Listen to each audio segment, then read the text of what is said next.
Third day nga pala ng Philippine Loop natin. Sa totoo lang, napapagod na ako. Kahit nasa digital lang to, Philippine Loop. Nakakatamad kaya mag-ikot. Basta nakakahilo. Pero wala sa bagay. Nag-start na tayo eh. Kailangan natin tapusin. Bale dito tayo natapos sa Maynila. Ang pupuntahan natin ngayon, ang ruta natin ngayon is sa Bulacan. Ayan. Sa Bulacan. No? Manila to Bulacan tayo ngayon. Pero pag-usapan muna natin, sige na, start na tayo. Pag-usapan muna natin yung ano, no? Si Saldico. Saldico, no? Nagulat ang lahat sa siniwalat. Grabe, siniwalat ni Saldico. Pero alam nyo ba na tingin ko, isa sa factor kaya tingin nyo, bakit mahirap ang Pinoy? Para sa akin ha, siyempre, isa na yan sa ano, corruption. Pero meron pang isa eh. Siguro kaya mahirap ang tingin ko lang. Tingin ko na kaya mahirap ang Pinoy kasi sa mindset din nila. No? Mindset, nasa ano yan eh. Mindset, ang bilis mauto ng Pinoy, no? Naiinis ako eh. Example na lang sa akin. Tingin nyo, bakit ako? Yung follower ko, 600k pa lang. Di ba, sikat ako? Sikat ako, di ba? Huwag nyo na i-deny. Takin, dinideny nyo pa eh. Ako nga, di ko dinideny eh. Ano to? Ano? Wait lang ah. Tingin nyo ba kung ang content ko is kunwari mabait, malamang sa malamang 1 million views na 1 million follower na ako. Yun kasi gusto nila parang gusto nila mabait tapos yung totoo masama naman yung ugali. Anong malay nyo na ako pala mabait pala ako sa totoong buhay. Nagkukunwari lang ako masama, di ba? Naisip nyo ba yun? Kadalasan kasi halimbawa, naawa sila, ay nakakaawa, naglalakad ng ano, ay masipag, yung ganon. Tapos nung sumikat, lumaki ulo, kagaya ng kay Diwata. Ngayon, yung nagpipili pindok. Diba? Ganon kasi feeling ko, yung Pinoy, mabilis mauto. Halimbawa, si FLM, si Mangusin, may kaso na, diba? May kaso na yun na nanloloko. Akalain mo, tumakbong senador ang bumoto 5 million. O, paano nangyari yun? Ibig sabihin, nasilaw sila ay si Francis Leo Marcos trilyonaryo babayaran yung utang ng Pilipinas pag nanalong senador. Putik paano pag nakalusot pala yun no? Eh di ano na 5 million bumoto. O tingin nyo siguro yan din yung resulta yung mga corruption na nangyayari sa bansa natin. Resulta yan ng ano natin pagiging uto-uto natin na ano masyado tayong hindi naman lahat ng Pinoy uto-uto, pero mas madaming Pinoy ang uto-uto. Kaya na ano, kaya siguro mahirap ang Pilipinas. Diba? Ako naiinis na ako eh. Tapos, akalain mo ito, sa FB, ang daming page na, anak, bago ka mag-scroll, isang amin naman dyan. Aba, baka pagtagal, magtayo na to ng mga kulto. Diba dapat akala nila pag nag-share sila ng gano'n, nag-amen sila sa comment section, i-bless na sila. Di ba? Kung sa mga Pinoy, nakakainis eh. Wait, kasi na tayo. Ito, andito na tayo. Sa Manila pa rin to, no? Daming tao sa Maynila, no? Masarap talaga mamuhay sa probinsya eh. Probinsya. Ang pangarap ko nga eh, matanda na ako. Matanda na ako, no? Diyan na lang ako sa ano, probinsya magduduyan-duyan, matanda, nagduduyan-duyan, nag-alaga ng manok, baboy, yun yung mga ideal na retirement, no? Nakakaawa lang kasi. Tsaka dapat ngayon bata pa lang kayo, nag-iipon na kayo ng pera para pagtanda nyo, pwede kayo mambabae. 'Di ba? Hindi yung tangina kawawa ka matanda, ang pera mo ano lang, sa pension mo lang, pambili mo lang ng gamot, wala kang ipon. Ang tingin sa'yo ng iba, wala kang kwentang matanda. Dapat Ngayon, mag-ipon ka na para pagtanda mo, pwede ka mambabae, mang-chicks. Hindi ka kawawang matanda. Tignan mo si Chavit Singson, no? Matanda, maraming mayaman. Ang nakukuha, bata. Oh, hindi naman sa bata. Nasa legal age. O, gusto nyo ba yung ganun? Matanda na hindi kawawa. Yun ang, yun ang ano ngayon, ang goal ko. Mag-ipon ako ngayon. Ay, nako. Saan na tayo? Ito, Pasig na ba to? Pasig River. Hmm? Nagkagera, no? Kawawa tayo no pag nagkagera. Oh, mga bird. Pumasok sa kanto. Babalaho tayo niyan. Ano to? Doon. Philippine Loop na to. Dumaan sa squatters area, no? Squatters area. Tsaka balik tayo sa pinag-uusapan natin. Ba't mahirap ang Pinoy? Kasi ang Pinoy, tinotolerate niya yung mali. Di ba? Tinotolerate niya yung mali. Basta magbe-benefit sila. Halimbawa, hindi lang naman sa gobyerno may korupsyon. Kahit sa, hindi sa, ano, kahit sa pang-araw-araw natin pamumuhay. Halimbawa, sa opisina, sa trabaho mo, nag-uwi ka ng product, sabi mo, okay lang yan, uuwi ito, mayaman naman tong kumpanya eh. O, di ba? Tayong mga Pilipino, corrupt din tayo. Kumbaga, hindi naman tayo honest. Tingnan nyo sa Japan. Di ba, honest yung mga tao doon, kaya mayaman bansa nila. Ang Pinay pa naman, pag sinabihan mo ng totoo, nagagalit. Ayaw nilang kinokorek sila. O, paano ka maayos niyan? Ayaw mo tumanggap ng pagkakamali mo. Galit pa. Ang ano, hindi ko binabash ang mga Pilipino ah. Nagagalit no. Ayaw nang kinukur. Inggit pikit, inggit ka lang. May ano, intindihin mo yung buhay mo. Diba? Ayaw nila, ino-correct sila. Nabalaho na tuloy. Hanggang dito na lang ata. Ano tayo? Yun ang toxic mentality. Toxic mentality ang Pinoy. Sa Malabon na pala tayo nun.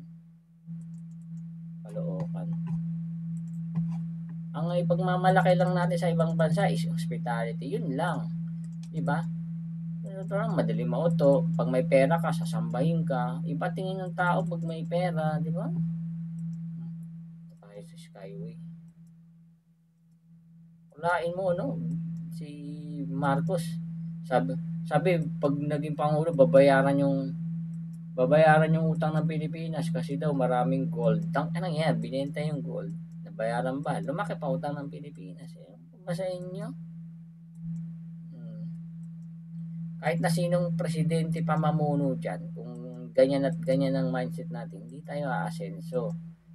Ayun, dito na ako dumaan sa Skyway para para mabilis. Skyway. Trakto ay overtake ah. Overtake ng truck. Nasa simula natin ang sa sarili natin. Ang pag-asenso nagsisimula sa bahay.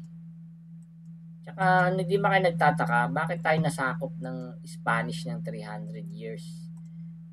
Tapos hindi man lang tayo lumaban. 300 years tayo. Anong itinanim sa ating ugali? Paano nangyari na napasukan tayo ng mga ibang lahi? Ibig sabihin, nauto rin siguro tayo noong unang panahon. Hindi ba kayo nagtataka? Tapos late na tayo lumaban, late 1800s na tayo lumaban. Yun nga siguro void century kasi yan eh. Void century ng kasaysayan natin, no? Bakit tayo nasako ng 300 years? Yung tapos nagsimula kay Aguinaldo. Sino yung mga bayani? Binura sila sa kasaysayan bago ang unang bayani kasi si Magellan. Si Lapu-Lapu. Nilabanan niya si Magellan. Sino sumunod sa kanya? May nasusulat ba? Tsaka bakit ang hirap natin noon? Wala tayong Kagaya sa mga Korean novela na may palasyo, mga hari, mga ganun. Wala nga tayong, hindi man lang tayo nagtayo ng pyramid. Tangina. Hindi man lang natin isipan na magtayo tayong pyramid para may tourist attraction tayo sa hinaharap. Wala, no? Walang lumang palasyo. Walang ganon. Wala lang, ganun lang tayo. Parang ang sistema, parang nagsimula sa Spanish era ang history ng Pilipinas. Diba? Madaming kasi nasa ugat na siguro talaga yung ano natin, pagiging mahirap tayo. Kasi isipin mo, di ba? Taon na, nag-black out. Ilang oras na. Asan na tayo? Malabon pa lang. Hirap naman nito, malabon. Samantalang mas mahirap sa atin ang South Korea dati. Ano nangyari? Pati China. Ano yun? Ano? Parang may nakaprogram sa Pilipinas na o kailangan mahirap lang kayo Hindi pwede kayo maging hindi kayo pwede umasenso. Dapat mahirap lang kayo. Kasi yung paghihirap nyo may nakikinabang na ibang tao. Diba? Kaya ang goal mo, kung gusto mo gumanda ang buhay mo, mag-ibang bansa ka, tapos dali mo yung pamilya mo. Ito na lang ako, nakikita ko, wala nang pag-asa yung Pilipinas. Akalain mo sahod, magkano, minimum, paano kaya asenso sa ganun? Di parang alipin ka rin noon, na alipin sila para hindi sila mamatay. Tayo, alipin tayo ng pera para hindi rin tayo mamatay. Di ba, di yan pinagkaiba. Mas modern lang tayo ngayon. Ang maganda niyan, kung gusto mo, ako nga, ang naisip ko, magtanim na lang sa probinsya na lang ako mamumuhay. Ano to, reduce mag-alaga. Kumbaga, yan, simpleng buhay na lang. Di na ako maghahangad ng mga kung ano, mambabab. Gusto pa lang ng babae. Yung gano'n, no? Anong pinagkaiba ng pagiging alian? Ibig sabihin, marami pa rin alipin ngayon. Yung anong pa naman, ang Pilipino pa naman, naghihilahan yan. Halimbawa, kapwa mo Pilipino, nagnegosyo, gagayahin mo. Tsaka, halimbawa, nagtindahan yung kapitbahay mo, hindi ka doon bibili. Parang ang hirap umasenso sa ayaw nilang nakikita na umaasenso yung kapwa nila. Ano yung kagaya nilang mahirap, no? Bigat. Bawa ikaw, kahit nga magnegosyo ka yung mga nakakilala sa'yo hindi susuporta saka na lang sila kumbaga makikiproud na lang sila pag may resulta na, no? Asensado na, proud ako sa'yo. Kagaya sa akin, tanginang yan.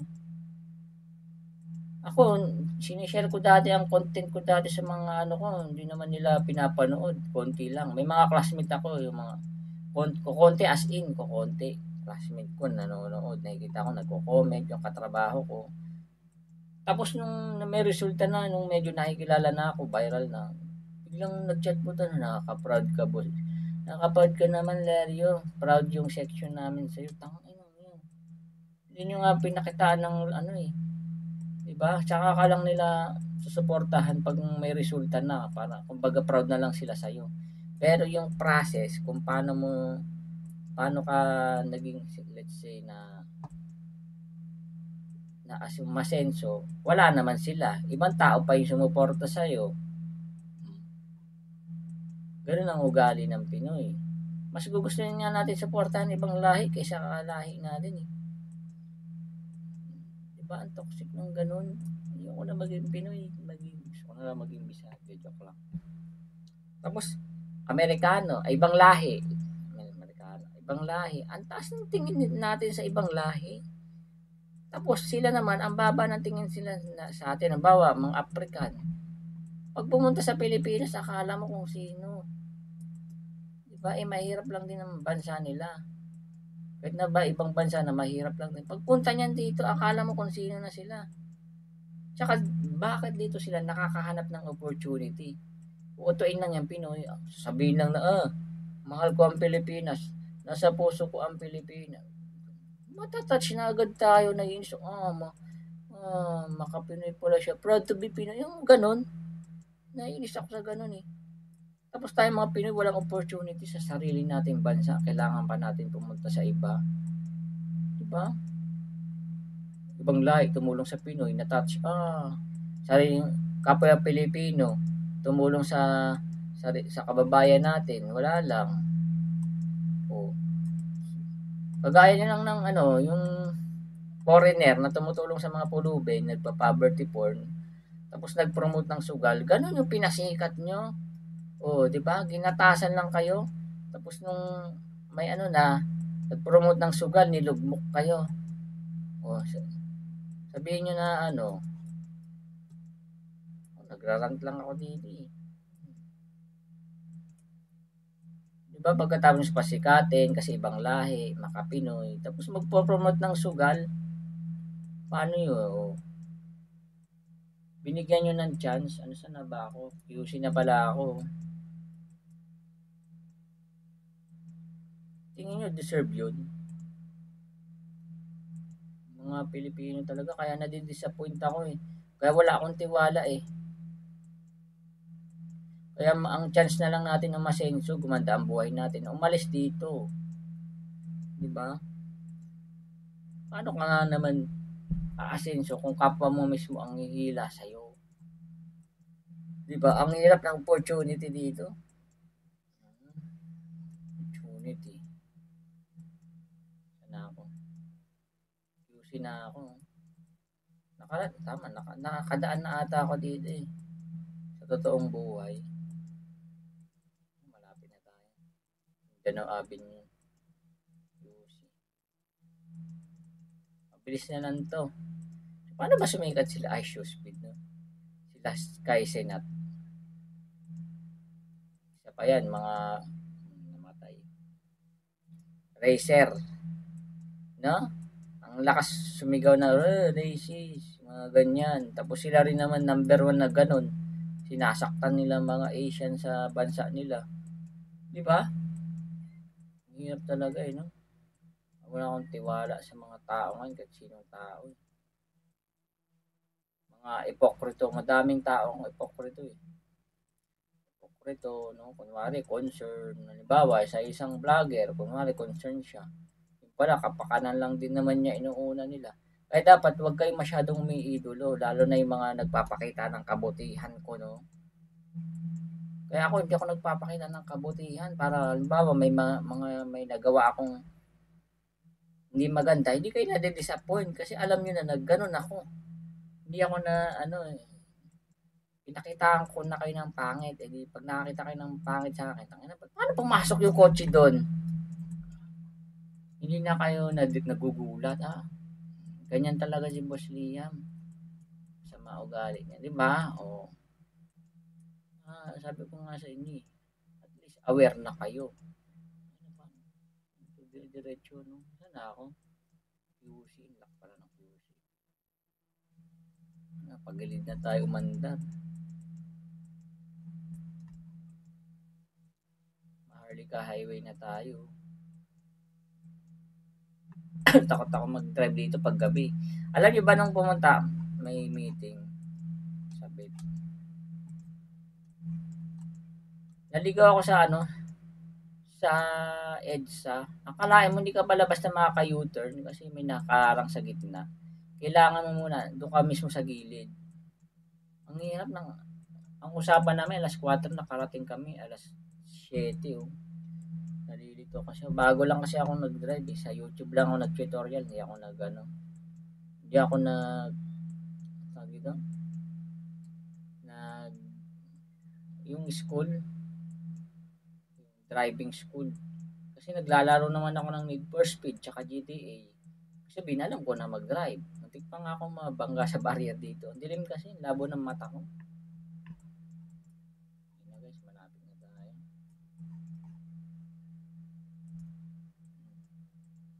Yan. Kasi nagtrabaho ko din sa ano. Yan. Nare-realize ko nga, lawak pala ng mundo. No? Ang daming tao. Ang dami kang taong makakasalamuha na hindi mo kilala. Iba ugali. Nasaan na tayo? QC na tayo. Layo rin pala kahit dito kang ano, no? Bilisan na natin to. Napapagod na ako. Baka abutin ng ano to. 20 years. 20 minutes, no? Tagal naman. Pag sa Valenzuela QC. Hindi. Valenzuela muna bago QC, no? Nakadaan na tayo sa ano eh. Yan. Saan na tayo? Papulakan na. Arthur Highway. Ang layo, no?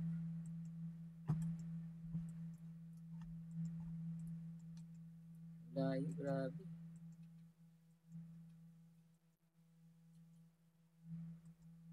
Ang layo. Ang likod mo. Ano na natin, bilisan na natin. Napapagod ako magkwento. Alam nyo, kaya lagi ako nababansa, ano.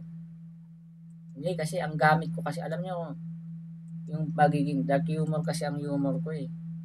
Pag sabi nila na nabasa ko sa pag-aaral. Ayan, baka naman nakaharang ako. Nabasa ko sa pag-aaral, yung mga taong may dark humor, nakakaintindi ng dark humor, may dark humor, hindi na-open sa dark humor, matatalino daw yun. Kaya nga naisip ko na, kaya pala yung 1 million, hindi ako makapag 1 million followers kasi konti lang naman matalino tsaka may logic sa ano natin, sa bansa natin. Naluloko nga tayo kahit nga vlogger eh. Ma-open, may mga na-open na hindi kagaya, hindi ko follower na-open, di ba? Kaya wag nyo, dapat hindi ako i-follow ng mga sensitive, yung mabababa mag-isip. Okay lang yun kasi hindi rin nila ako maintindihan. Haanin ko naman 1 million follower kung hindi naman makaintindi ng joke yun. Diba? Sana ako napapagod ako. Nasa likod ko. Quezon, Subula. Manila to Quezon. Tanginang niya. Parang talaga ako nag-drive nito. No? Lumusot. Ano yun? Lumusot. Lumusot sa ano? Maharlika Highway na ako. Lumusot. Ano to?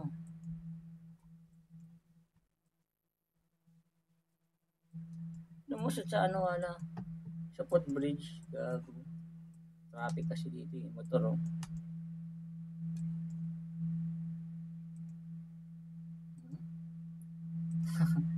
Wrong way. Naka ano eh. Counterflow eh. Nakikita ko pa nga yung bahay namin dito eh. After pandemic talaga nagbago ang panahon eh. No? Manonood. Abot pa kaya yung mga nanonood sa akin dito? Kasi 20 minutes parang di naman nila tinatapos eh. Huwag ka na lang tapusin no. Hanggang dito na lang.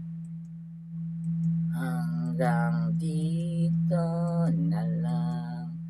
Hanggang dito. Okay na? Basta QC ah. Hindi ko kasi sa ulo eh. Kahit tagal kitang iniisip. Oh, malapit na. Tangina. Layo pala nun. Alam ko, nandito na ako kanina eh. Tangina, na wrong way ako. Basta, Bulacan na.